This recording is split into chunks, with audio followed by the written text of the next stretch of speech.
en alta dirección hospitalaria por parte de la Universidad de California, Berkeley. ¿Okay? Actualmente es adscrito al servicio de radioterapia del Centro Médico Nacional Siglo XXI, ¿okay? Por parte del IMSS, ¿no? Instituto Mexicano del Seguro Social, con práctica enfocada, obviamente, de acuerdo a su alta especialidad, en neurooncología y en tumores pediátricos. Asimismo, no solamente se dedica al sector público, sino también desarrolla práctica privada en el Hospital Punta Médica en Ciudad de México y ha realizado entrenamientos internacionales en radioterapia adaptativa en Suiza y radiocirugía en robótica en Estados Unidos. ¿Okay? Entonces, recibamos un fuerte aplauso para esta gran exponencia.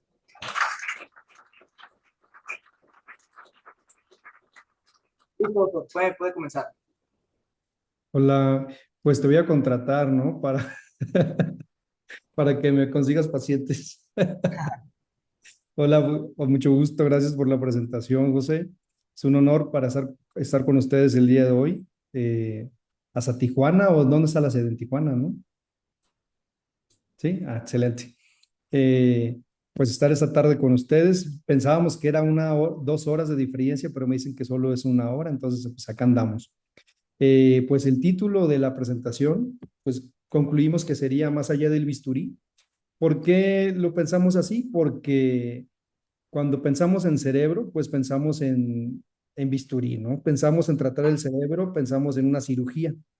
Pero lo que ustedes deben de saber como médicos que están en formación es que pues existen alternativas para tratar padecimientos neurológicos que pueden obviarse, entrar el hecho a un quirófano, es decir, sin cortar, sin abrir, sin sangrado y con una precisión submilimétrica. Entonces, para eso se desarrolló la radioterapia y con el tiempo se ha ido perfeccionando al término de llegar a ser tan precisos y exactos que se le ha llamado pues radiocirugía, ¿no?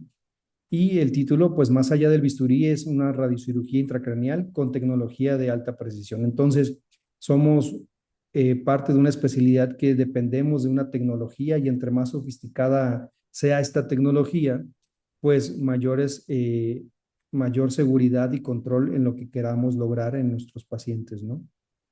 De formación, pues soy radiooncólogo, hacemos medicina interna derivada y luego hacemos radiooncología propiamente y posteriormente el fellowship o alta especialidad en radioneurocirugía y adiestramientos, como lo mencionó José, en radiocirugía robótica, ¿no? Entonces, trabajamos con máquinas bastante complejas, sofisticadas, y pues el hecho de que sean máquinas complejas, sofisticadas, no significa que sea complejo o sofisticado lo que hacemos, simplemente hay que tener claridad clínica para saber qué paciente se puede beneficiar o no de estas tecnologías, porque tampoco son para todos, ¿no? Eso es bien importante que lo sepamos.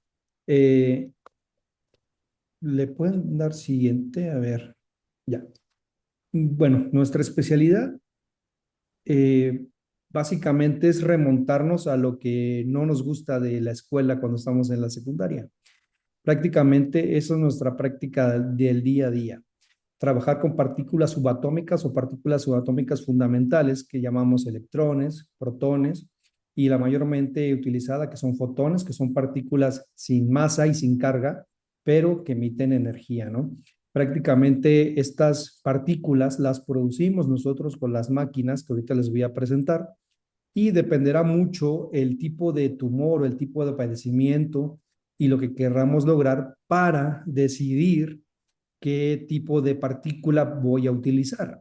En este caso, pues los electrones particularmente los usamos en tumores superficiales, los fotones en cualquier área anatómica, principalmente en radioterapia convencional y radiocirugía, y los protones pues los utilizamos para tumores con mayor alta de precisión. Desafortunadamente acá en México o en Latinoamérica no tenemos acceso a esta tecnología, pero sin embargo, pues hemos tenido la oportunidad de conocerla y utilizarla, ¿no? Aunque no en nuestro país.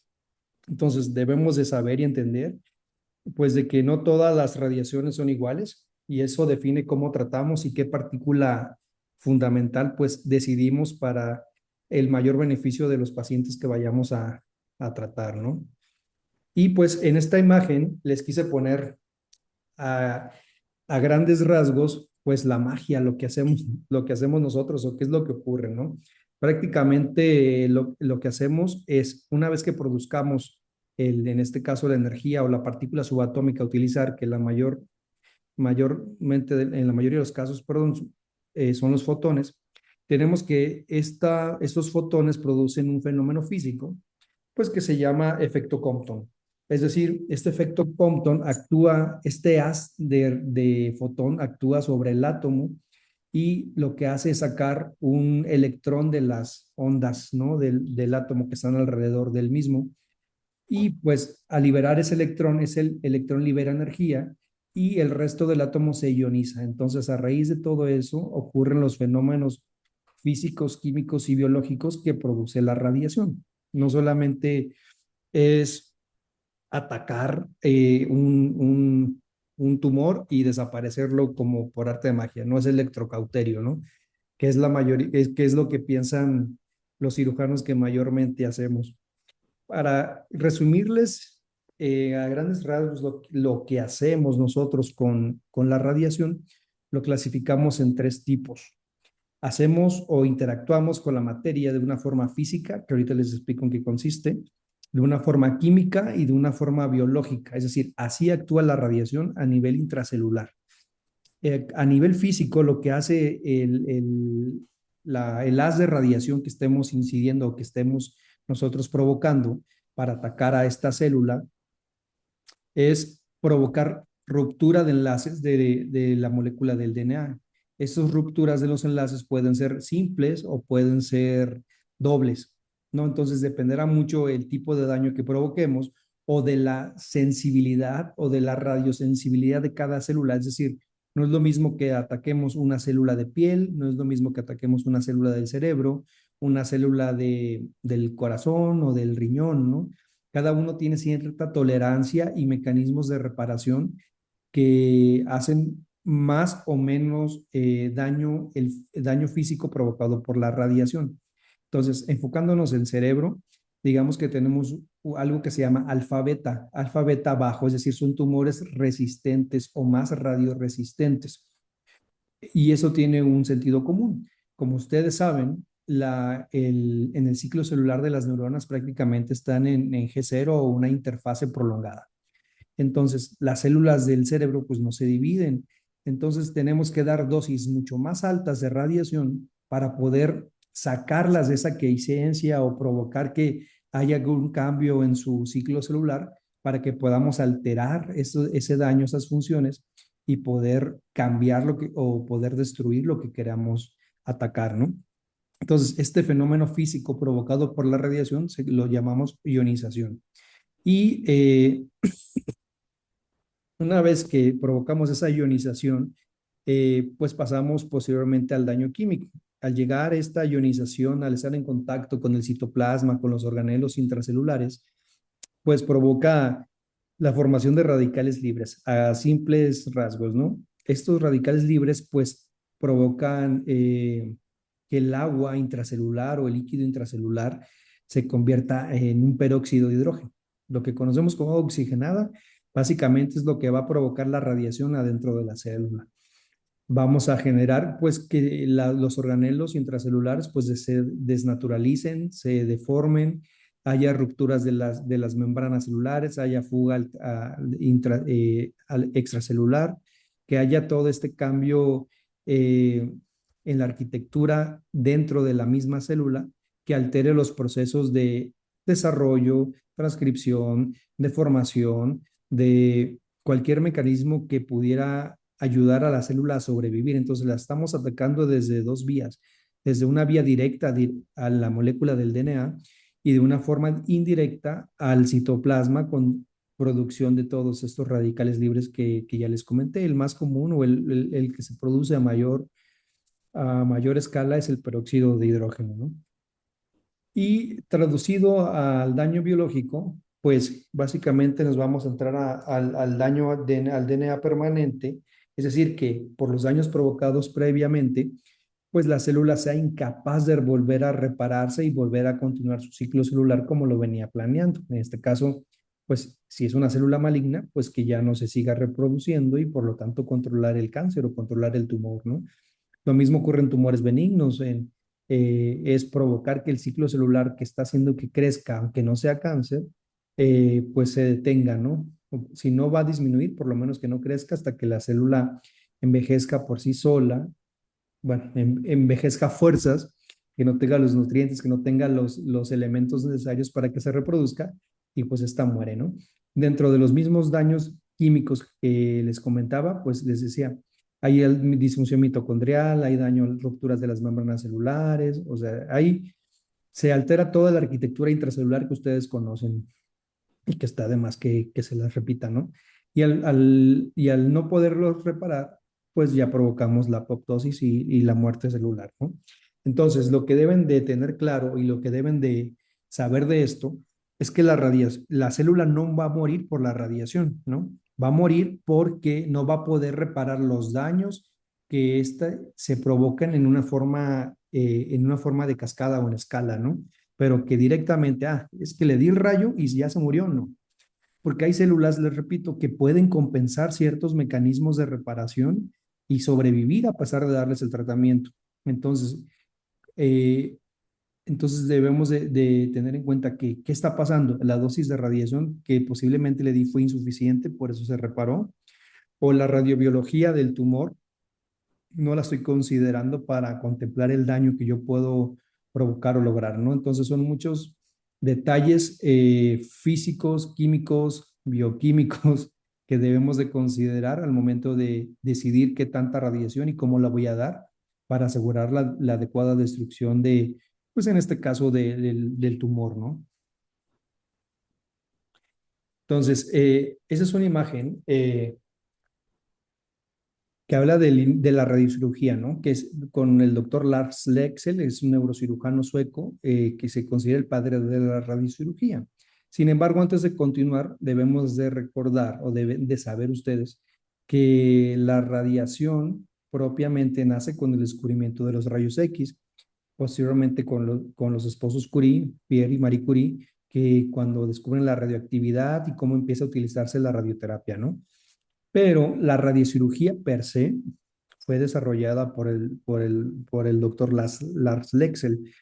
Y él pensaba, ¿por qué todos los pacientes que se operan terminan con tal déficit? ¿Por qué se mueren? ¿Por qué después de la intervención la mayoría se muere, ¿no? O sea, había tanta morbilidad quirúrgica que pues él pensó, ¿cómo podemos hacer nosotros o qué puedo hacer yo para que no ocurra tanto, ¿no? Entonces, él pues estudió medicina, luego hizo neurocirugía y se abocó mucho a los estudios de electrofisiología, ¿no? Y en el 48 pues desarrolló el marco estereotáctico. Él prácticamente lo perfeccionó, ¿no? Que permitía tomar coordenadas del cerebro en puntos específicos y asegurar eh, vaya, mediante estas mismas coordenadas de la redundancia, asegurar que solo llegara a la lesión que se quiere tratar de una forma menos cruenta y con menor riesgo o déficit neurológico, ¿no? Entonces, basado en la aplicación del marco serotáctico, perdón, pues se fusionó, se le ocurrió fusionarlo pues con el uso de cobalto. Entonces empezaron a crear estas inmovilizaciones de los pacientes y aplicando fuentes radioactivas de cobalto. Y fue como se desarrolló, como se trató el primer caso de radiocirugía con una máquina de cobalto que se llama Gamma Knife, ¿no?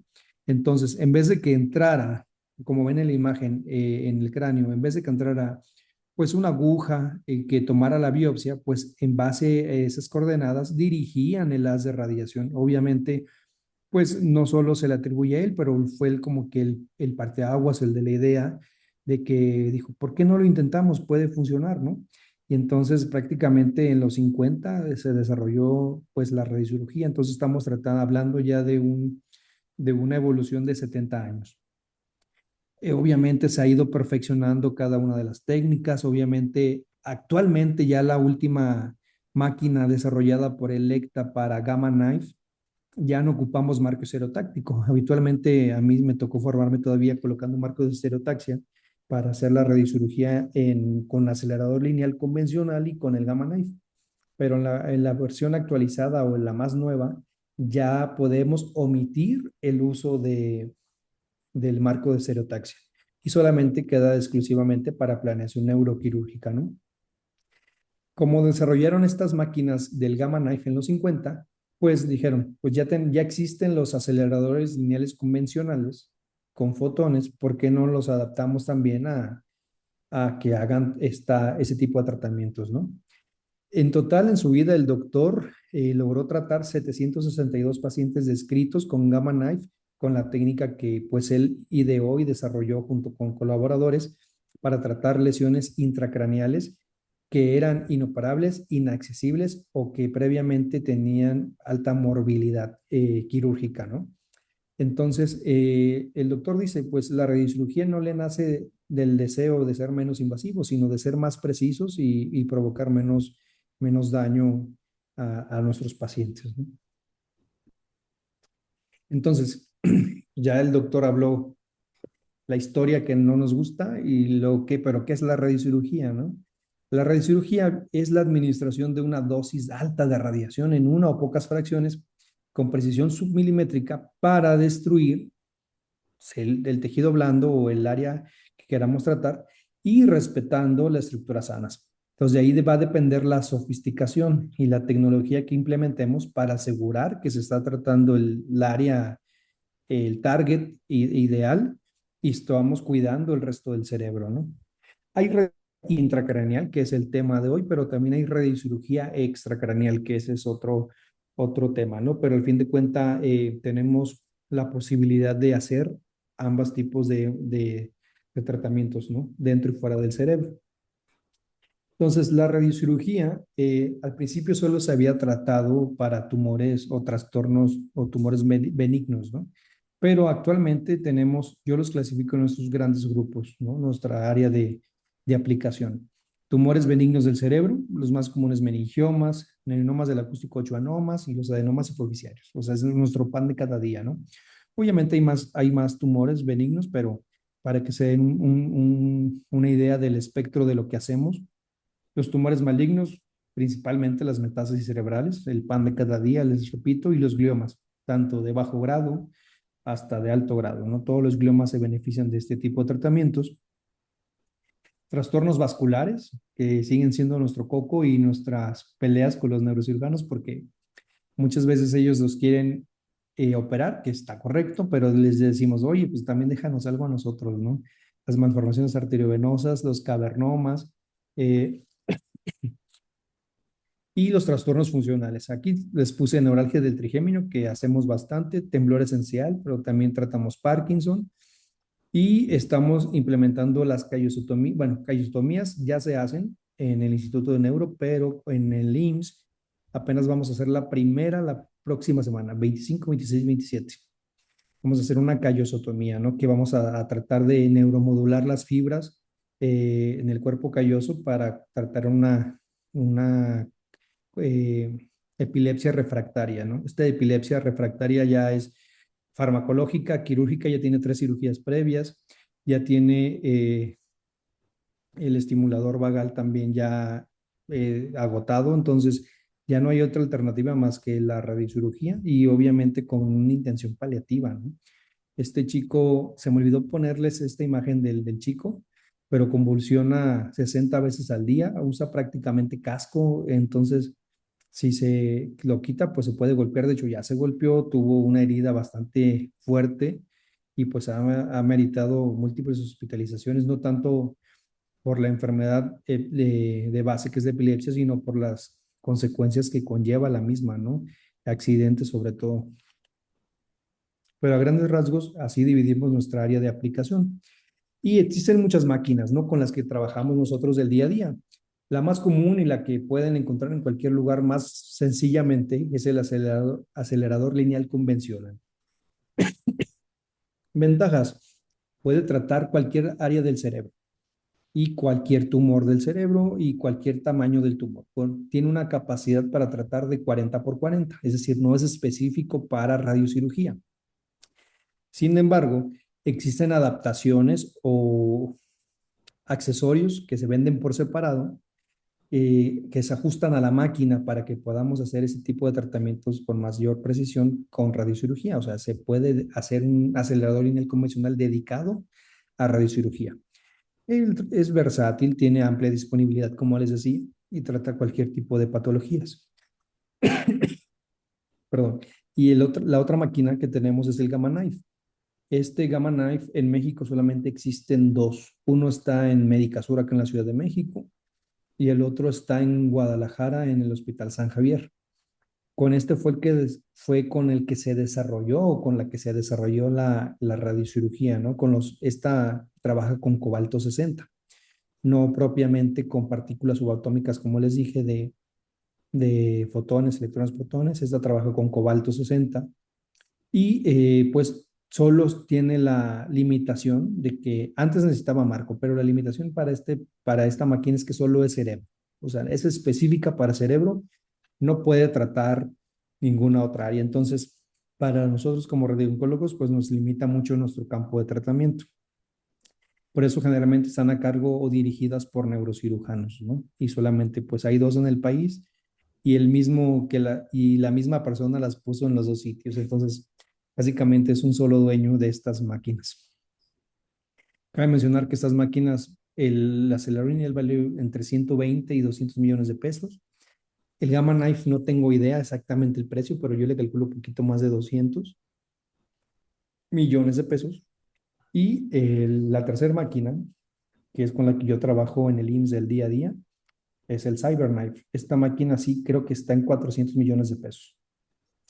Ventajas sobre las demás es que pues es una alta precisión. Aquí no ocupamos marco, todo lo hacemos con una máscara termoplástica y nos permite tratar tumores intracraneales y extracraneales, pero solo para radiocirugía. Es un robot, es una plataforma robótica. Sería el brazo, todo esto es el robot, y el acelerador lineal solamente está en el cuadrito donde dice Accuray, ¿no? Que es la empresa que la produce.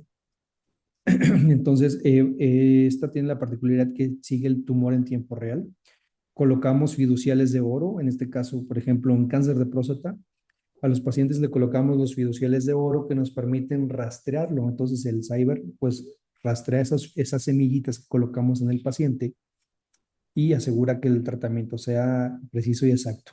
Porque aunque no crean o no sepan, la próstata en este caso se mueve en 8 tipos de movimientos, tiene 8 tipos de movimientos y el robot pues lo va rastreando, ¿no? En caso del cerebro, pues no ocupamos fiduciales de oro, pero tenemos las máscaras termoplásticas que nos permiten inmovilizar rígidamente al paciente y tenemos sistemas de verificación en tiempo real que se llaman Excite-School, ¿no? Que sigue el hueso.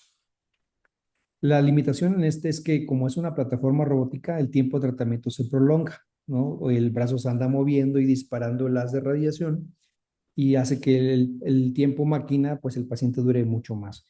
En este caso, un tratamiento con acelerador lineal normal, 10-15 minutos.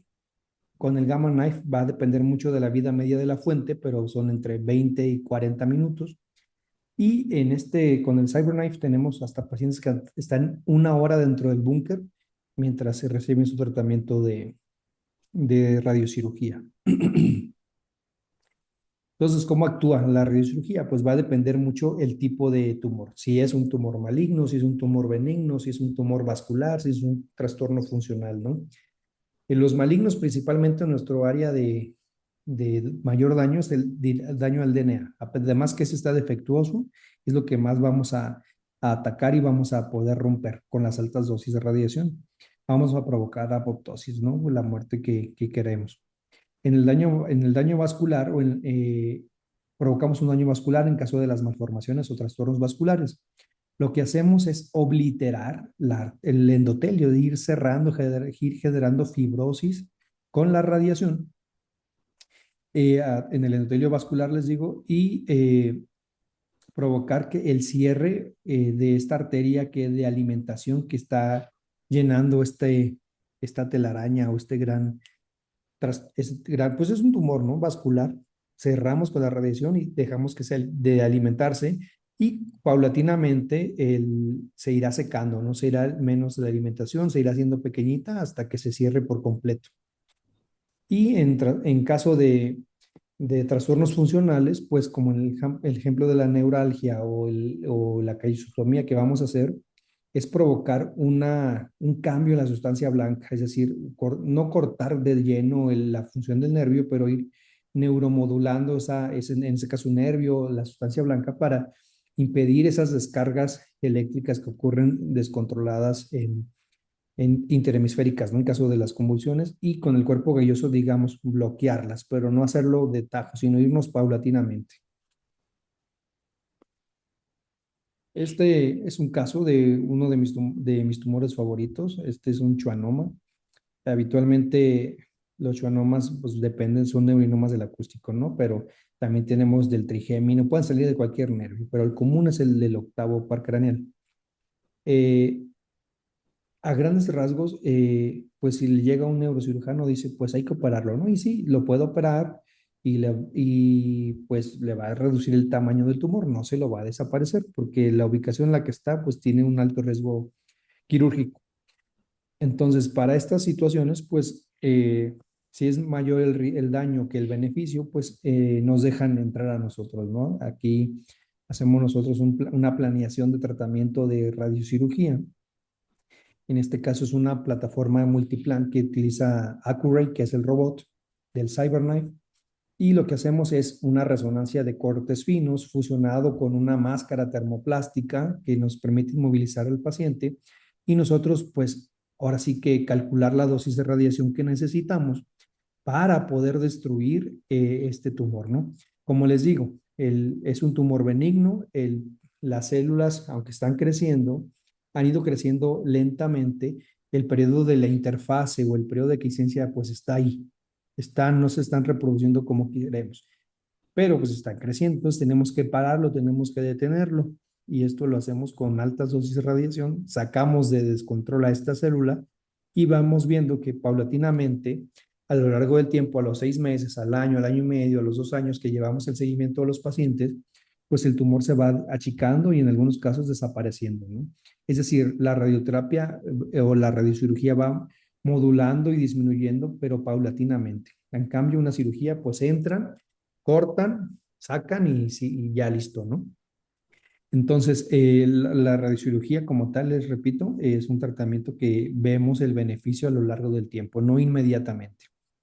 Y obviamente estos pacientes que si se hubieran operado, pues tienen mayores alteraciones en cuanto a la sensibilidad. Hay alteraciones faciales, es decir, parálisis facial, hay alteraciones auditivas, que con la radiocirugía se ha visto y se ha comprobado que el riesgo es mucho menor. Si generaban una parálisis Haus-Raumann 4 con una cirugía convencional o una neurocirugía convencional, con la radiocirugía hay una parálisis facial Haus-Raumann 1, ¿no? Entonces, pues ves el riesgo-beneficio, expectativas de vida del paciente, el riesgo quirúrgico, es decir, son muchos factores clínicos antes de decidir si se opera o se manda a una radiocirugía, ¿no? Obviamente va a depender del centro donde se esté valorando al paciente.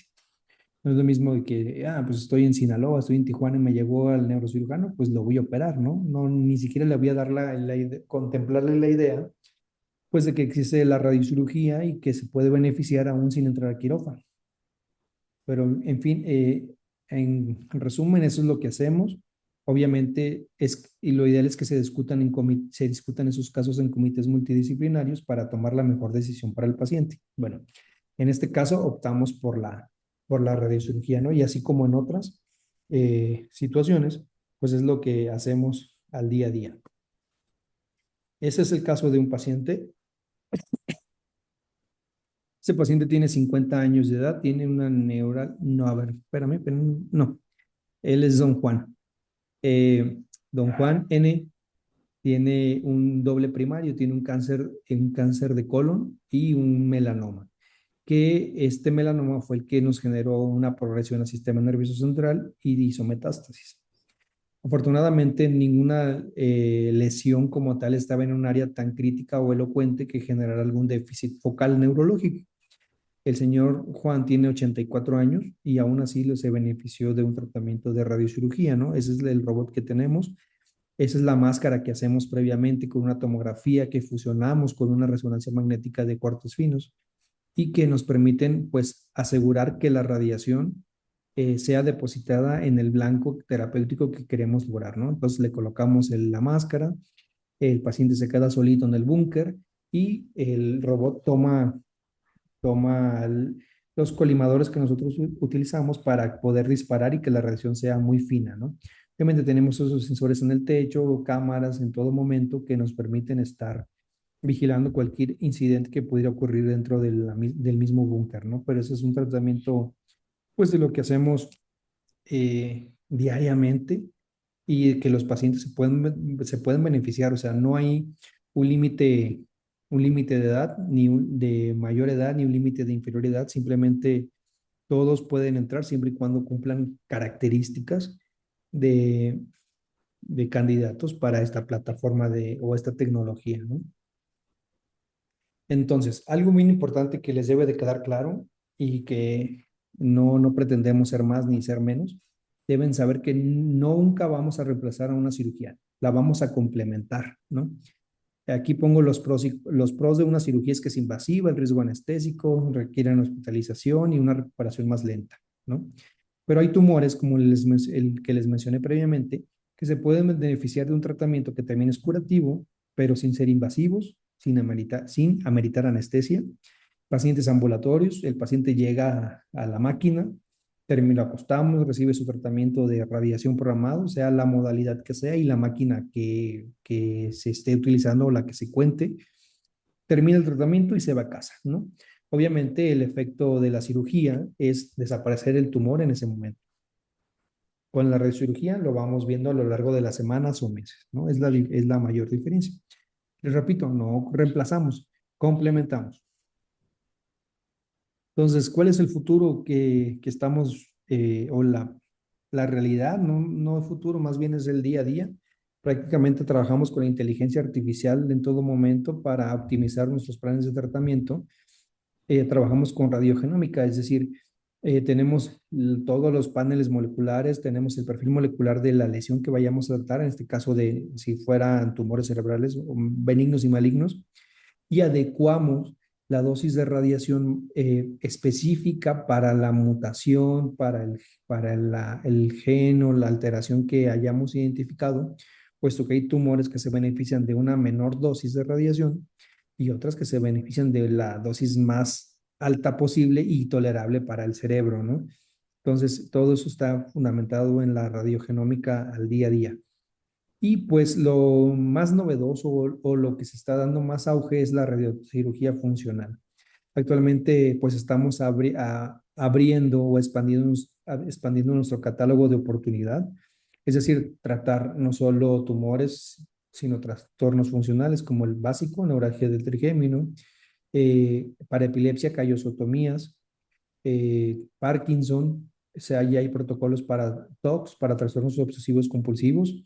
Hay un protocolo que me llamó mucho la atención en Madrid, que están haciendo radiocirugía funcional para tratar la anorexia y dolor oncológico. También hacemos unas hipofosectomías y talamotomías, ¿no? Es donde se está trabajando para aumentar el nivel de evidencia y que se pueda recomendar como una opción válida para esos pacientes cuando ya lo tradicional, lo médico, lo farmacológico, lo quirúrgico no es opción o definitivamente ya no funciona, ¿no? Prácticamente es en lo que estamos trabajando, en aumentar estos niveles de evidencia para poder recomendarlas. En la imagen, cuando estrenamos el robot en diciembre del año pasado, este caso es de una niña que tiene 5 años de edad, que mide 1,50 y tiene un diagnóstico de acromegalia. Ella fue diagnosticada de acromegalia al año y medio, 1 año, 8 meses, y desde entonces ha sido sometida 2 veces a tratamiento quirúrgico, ha tenido 2 neurocirugías, y aunque tiene un residual de 2 milímetros, la silla turca, pues este residual no deja de producir hormona, por lo tanto la niña no deja de crecer, pese a que está en control farmacológico por parte de endocrinología pediátrica. No se logra el control de la enfermedad y la niña, pues vemos ahí el ejemplo de que está más grande, está el tamaño de su mamá y de la doctora, en este caso de amarillo, que era mi jefa de servicio, y pues yo le planteé la posibilidad del robot, ¿no? Entonces, como es una plataforma robótica, no hay tanta evidencia o no hay tanta información utilizada en pediatría. Entonces, fue a lanzarnos al ruedo, decir si podemos, lo intentamos y lo logramos. La niña, pues uno le da indicaciones como un adulto, le comentaba a su doctora y pues dejaba, se nos olvidaba por momentos que tiene solamente 5 años, aunque esté enorme, ¿no? Afortunadamente no ameritó anestesia, fue muy valiente, cooperó con nosotros y ahorita pues estamos esperando su control bioquímico y su control tumoral en 6 meses, que es para junio, para empezar el monitoreo y el seguimiento pues de esta misma, ¿no? Entonces, totalmente asintomática, no hubo ningún efecto agudo asociado al tratamiento y pues son esas opciones de patologías que dices, el riesgo-beneficio, yo creo que no me animo, pero a veces con un poquito de valentía y ímpetu por hacer cosas nuevas y diferentes, podemos hacer muchas cosas, ¿no? Entonces, pues esta es la máquina, ese soy yo, y pues estoy abierto a dudas o a preguntas de lo que hacemos y o curiosidades que tengan de la misma, ¿no? Yo les digo a mis pacientes, yo trabajo para irradiarles esperanza, sea cáncer o no sea cáncer. El hecho de estar irradiándole alguna posibilidad de cura es maravilloso, ¿no? Y sería todo de mi parte.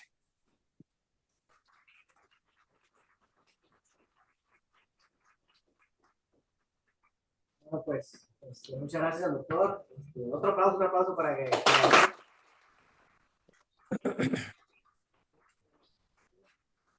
¿Alguien tiene alguna duda?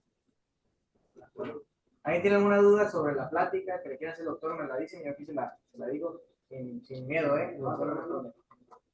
¿Quieres? ¿Sí? ¿Lo vi? Hagamos, doctor, hagamos.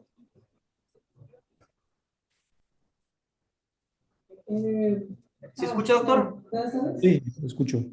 Bueno, de lo que llegaste a hacer, de escuchar de la plática, me interesó mucho saber cómo si existe algún tabú o alguna idea errónea que tienen los pacientes sobre este tipo de cirugías, de que a lo mejor deben de pensar que deben de estar, no sé, eliminar alguna parte de las neuronas, pero ¿existe algún pensamiento así entre los pacientes? Totalmente. Les voy a invitar a que vean mi plática en YouTube. Sí, la mayoría de los pacientes dicen, oye, si el cáncer, si la radiación provoca cáncer, si me dan radiación, ¿me van a provocar más cáncer, no? Es uno de los estigmas que trabajamos y que tenemos que aclarar al paciente, ¿no? Yo les digo a mis pacientes, la radiación no se ve, no se siente, no huele, no duele, usted no queda radioactiva, es totalmente seguro convivir con cualquier persona, niños, mujeres embarazadas, ¿no? La radiación solamente actúa en usted, no la transmite. Tanto así que he tenido pacientes que los aíslan en sus habitaciones, les pasan la comida y les cierran la puerta. Entonces, aunque uno les diga, muchas veces le creen más a la vecina, oye, pues está todo radiactivo, ¿no? Y obviamente, pues no es el caso, ¿no? Y el riesgo que yo provoque un cáncer por radiación es menos del 0,1%. Y está estudiado y es escrito a lo largo de la historia y se han hecho series de casos y metaanálisis y se ha visto que el riesgo de una neoplasia radioinducida por un tratamiento previo es muy baja, por no decir que nula. ¿Alguien tiene otra duda? ¿Dudas, dudas? ¿Sí? ¿Ricardo?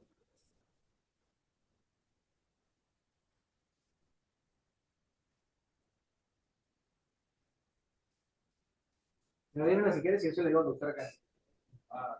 Pues que mencionó que lo de la radiocirugía era complementaria a una cirugía normal, Sí. o sea que no realmente es un reemplazo, Sí. pero eso se planea en un plan, o sea, una visión futura, siempre se va a mantener como complementario, o sea, nunca va a ser reemplazado totalmente por una máquina. Ok, doctor, aquí... Sí lo escuché, ¿Sí lo escuchó? sí lo entendí.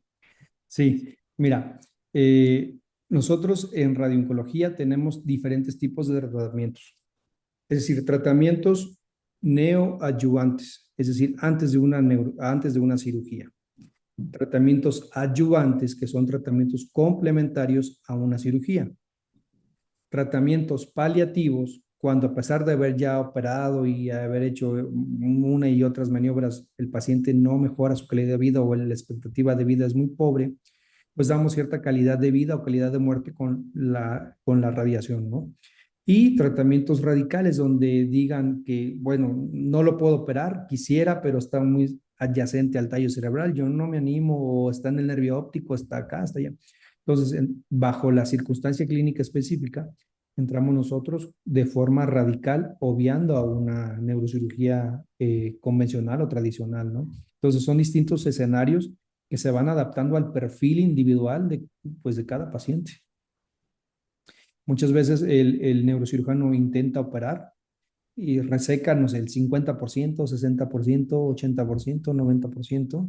Entonces, pues hay enfermedad todavía dentro del cerebro que la radiación tiene que complementar a esa neurocirugía o a esa cirugía previa, aplicando igual intracraneal y extracraneal, ¿no?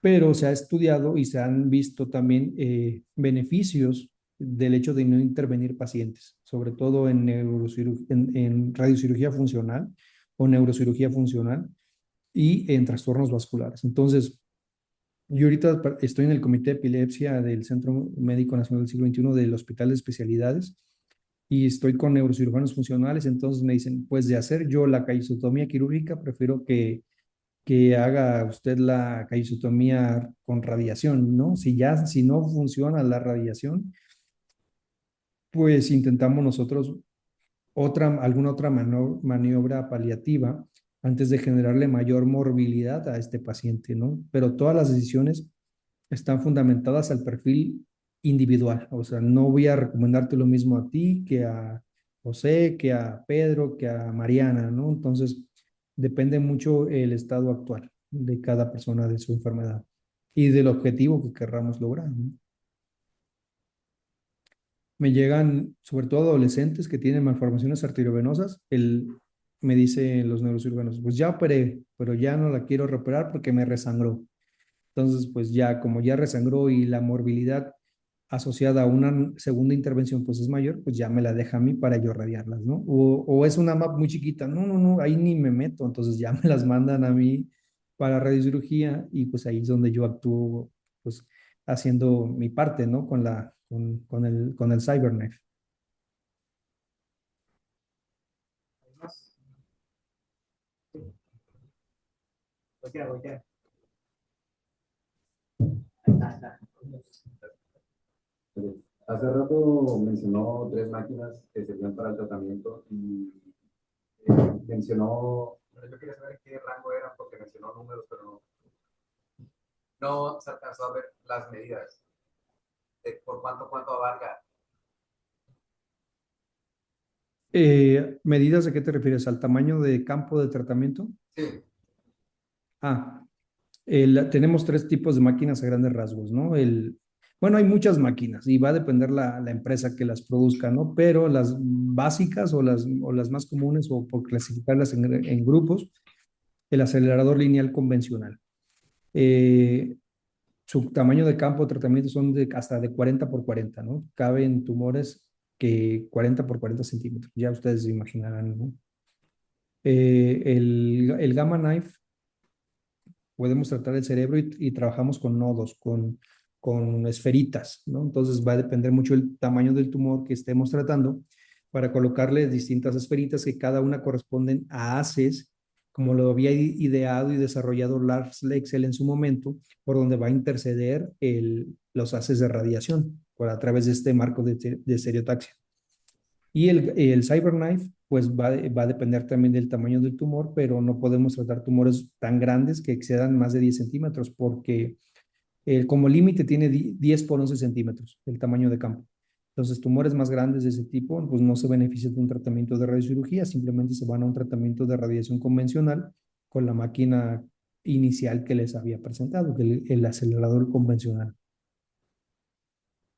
Pero hay otras máquinas que se llaman tomoterapia, que dan su radiación en forma helicoidal. Hagan de cuenta un tomógrafo, pero que está dando tratamientos de radiación. Se llama tomoterapia. Hay otros que se llaman Halcyon. Hay uno nuevo en Latinoamérica que hace radioterapia adaptativa que se llama ITOS. En su momento, hace 3 años ya, me ofrecieron trabajar en Mexicali, en Almater, en el hospital Almater, en un equipo que se llama Unity. Ese Unity fue el primero en Latinoamérica y tenía el acelerador lineal junto con una resonancia magnética y permite hacer el rastreo también del tumor en tiempo real eh, en el paciente, siempre y cuando cumpla los criterios y sea una zona que se pueda utilizar, implementar la resonancia magnética y hacer esta adaptación en tiempo real de cada sesión de tratamiento. Pero sí, son muchas marcas, son muchas máquinas, pero a grandes rasgos son estos tres.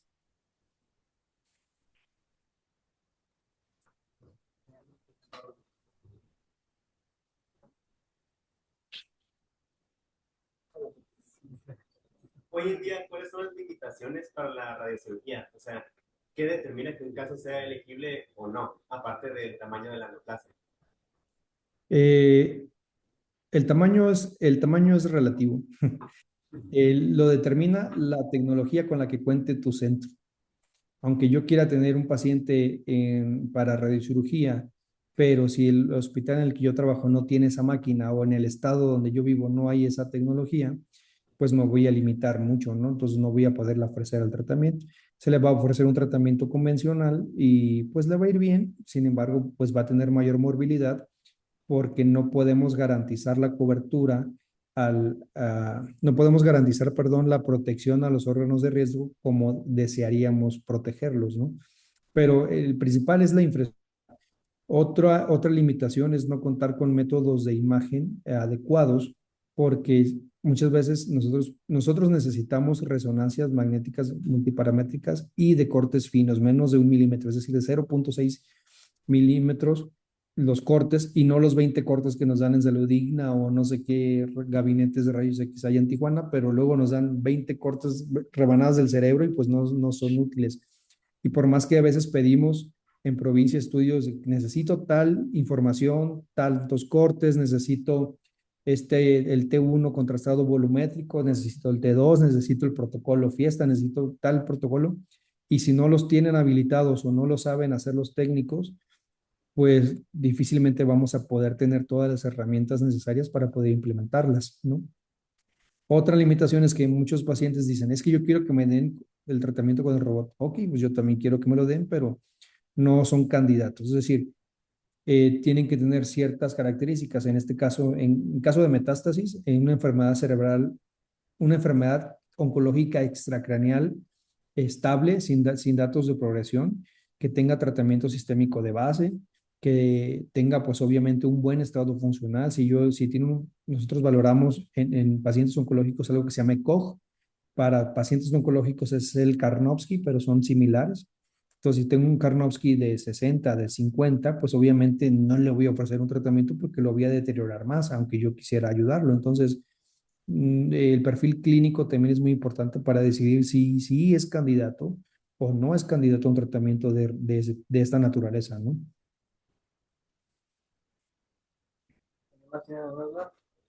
¿No? Sí. Bueno, yo quería preguntar si las opciones del paciente tienen algún riesgo en el tratamiento.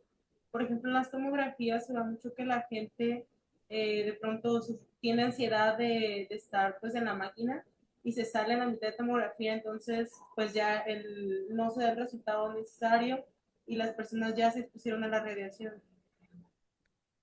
Pero ¿cuál fue la pregunta? Si no ocurre nada, si por ejemplo que las personas de pronto muevan la cabeza o... Bueno, en este caso, para poder llevar a cabo la radiocirugía, tenemos que hacer una máscara termoplástica que inmoviliza al paciente. El paciente no se puede mover en absoluto. En caso de que él tenga alguna molestia, pues va a levantar su brazo, pero la cabeza que estamos tratando, esa no se mueve, está intacta. Si les da claustrofobia, todo eso se platica previamente en la consulta. Podemos dar medicamentos, es decir, para que se dé relajado, o en el caso, como yo veo prácticamente mi mayor población son niños, pues mis pacientitos se entran sedados. Tengo un anestesiólogo de cabecera que me ceda a los pacientes minutitos antes de activar el haz de radiación. Damos el tratamiento de radiación, termina y después despertamos al pacientito, ¿no? Entonces, Todo eso se ve en la consulta de valoración inicial y se van tomando las medidas necesarias para que el paciente reciba el tratamiento que necesita con la seguridad que se requiere y no tener esos incidentes, ¿no? ¿Alguien más? Doctor, quería preguntarle si hay efectos adversos de esos procedimientos, en esos procedimientos. El principal efecto adverso con el que nosotros trabajamos es la inflamación, es el edema cerebral. Entonces, obviamente, para combatirlo, pues damos medicamento esteroideo, corticoides, generalmente un día antes o previo a la sesión o posteriormente a la sesión. Dependerá mucho del área anatómica, el área o el punto específico intracraneal que vayamos a tratar para considerar los efectos secundarios. Otro efecto a mediano y largo plazo es la necrosis cerebral, ¿no? Entonces, trabajamos con los estudios de imagen para valorar este grado de necrosis y tratar de que ésta sea lo menos posible. Entonces, trabajamos con parámetros que se llaman B12, B18, B24, que es la cantidad de cerebro sano que permite cierta tolerancia de radiación. Entonces, si el paciente no cumple esos criterios o están muy restrictivos, se le dice al paciente, mire, tiene un 5%, un 10% de desarrollar necrosis cerebral. Pese a esto, ¿usted decide recibir el tratamiento o no? Pues el paciente sí, no, no. Pero básicamente es edema cerebral y necrosis cerebral. Obviamente dependerá mucho en la zona, pero tenemos casos en que el paciente, bueno, no, yo no he tenido, pero si yo me excedo en la dosis de radiación en el nervio óptico, pues lo puedo dejar ciego. Si me excedo o el haz de radiación me quedó uno loco por ahí y le cayó al cristalino, pues le provocó cataratas. Si un otro haz de radiación ahí no calculado quedó en, no sé, en la protuberancia, puedo provocar cierta parálisis de alguna zona, ¿no? Entonces, todo eso se hacen controles de calidad previos de cada tratamiento y obviamente se le explica al paciente individualizado los riesgos que se somete al aceptar un tratamiento de radiación. No es inocuo, pero existe siempre un riesgo, ¿no? Asociado.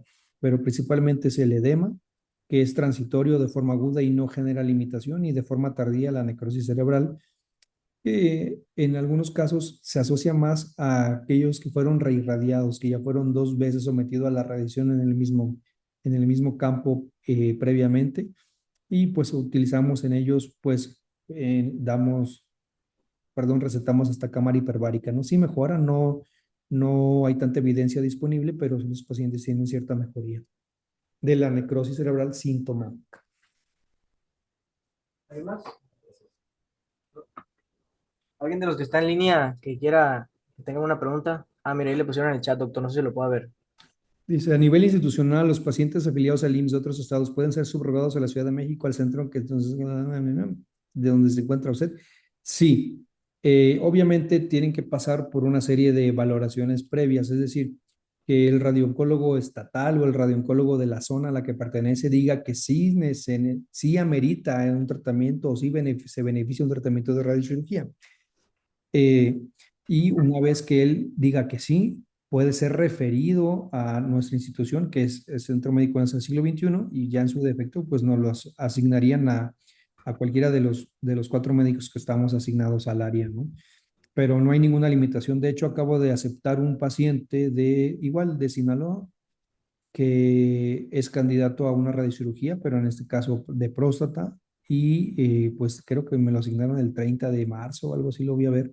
Pero sí, cualquier persona afiliada al IMSS, que su radiooncólogo de la zona a la que pertenece diga que sí se puede beneficiar, nos lo refieren. Pero al fin de cuentas, los que decidimos si es candidato o no somos nosotros, pero todo, toda persona con IMSS puede tener el derecho de ser considerada para el robot.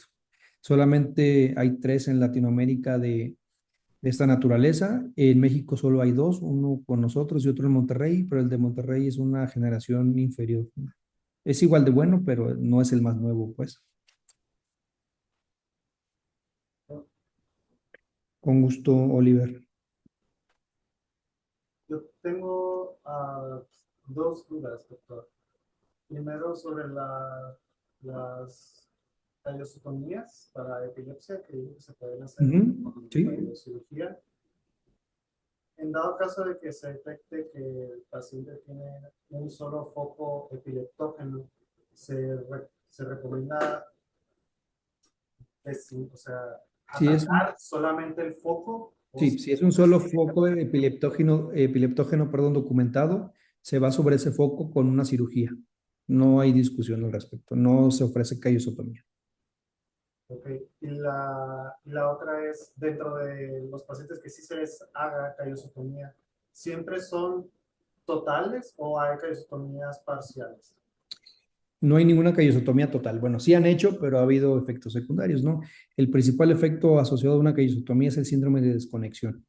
Entonces el paciente pues entra en mutismo. Ese mutismo puede extenderse semanas, hasta 52 días está documentado en la literatura, pero he tenido pacientitos que han estado en mutismo hasta 5 meses. Entonces pues se sale de la norma, ¿no? Pero sí es principalmente el síndrome de desconexión y alteraciones visuales. Entonces, cuando se hace una callosotomía neuroquirúrgica, se corta todo lo que es el pico, el cuerpo y se preserva el esplenio. Lo mismo aplica para un tratamiento de radiocirugía. Se irradia todo el cuerpo calloso, exceptuando el esplenio, que es la parte o la cola del cuerpo calloso, ¿no? Es la que tratamos de preservar para que no ocurran estos fenómenos asociados.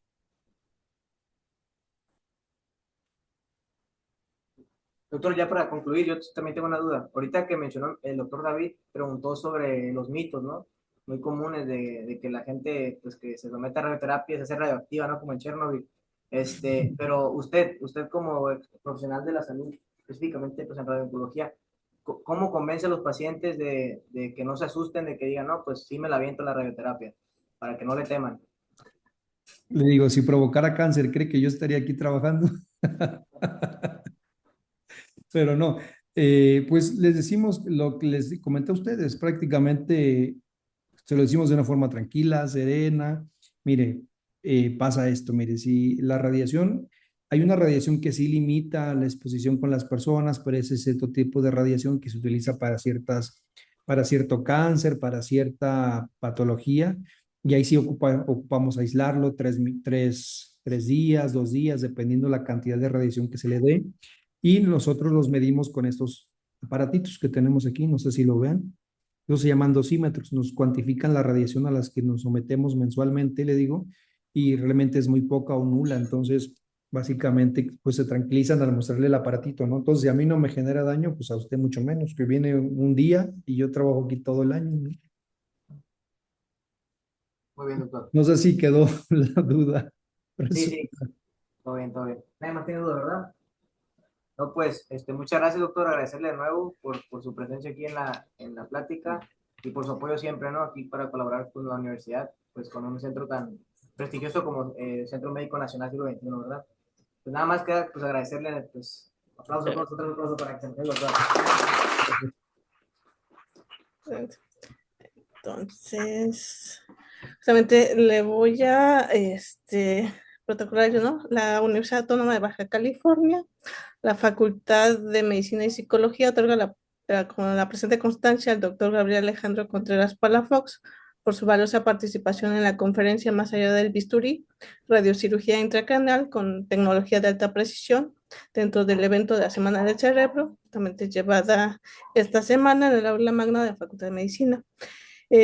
Justamente Tijuana, Baja California, en este caso hoy es 19 de marzo del 2026, por la realización plena del SER, firma nuestra directora, la doctora María Guadalupe Delgadillo Ramos. Le vamos a hacer llegar esa constancia vía electrónica, doctor, y pues agradecernos su valiosa participación y la enriquecedora plática, ¿no? No, a ustedes, gracias por la invitación y siempre abierto a colaborar y a recibir estudiantes interesados en el área, que realmente es muy desconocida, somos invisibles porque muchos piensan en cáncer y piensan el que da quimios y el que opera y el que da quimios, ¿no? Y el que irradia. También somos oncólogos, también existimos y pues aquí hacemos cosas que parecen ciencia ficción, pero que realmente son nuestro día a día y pues encantados de trabajar con estas herramientas que parecen de película, pero que realmente benefician bastante a nuestros pacientes, ¿no? Y pues gracias nuevamente por la invitación a la academia y a este José por estarme ahí contactando. Yo bien perdido. Muchas gracias. Y gracias a usted, doctor. Nos vemos, cuídense mucho. Buenas tardes, chicos. Buenas noches.